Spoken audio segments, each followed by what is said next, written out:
ಸುಧಾಮೂರ್ತಿ ಎಂಬ ಹೆಸರಿನ ನಾನು ರಾಜ್ಯಸಭೆಯ ಸದಸ್ಯಳಾಗಿ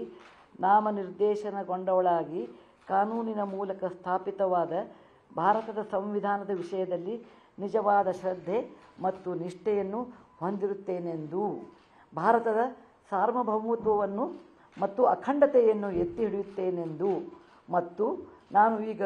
ಕೈಗೊಳ್ಳಲಿರುವ ಕರ್ತವ್ಯವನ್ನು ಶ್ರದ್ಧಾಪೂರ್ವಕವಾಗಿ ನಿರ್ವಹಿಸುತ್ತೇನೆಂದು ದೇವರ ಹೆಸರಿನಲ್ಲಿ ಪ್ರಮಾಣ ಮಾಡುತ್ತೇನೆ.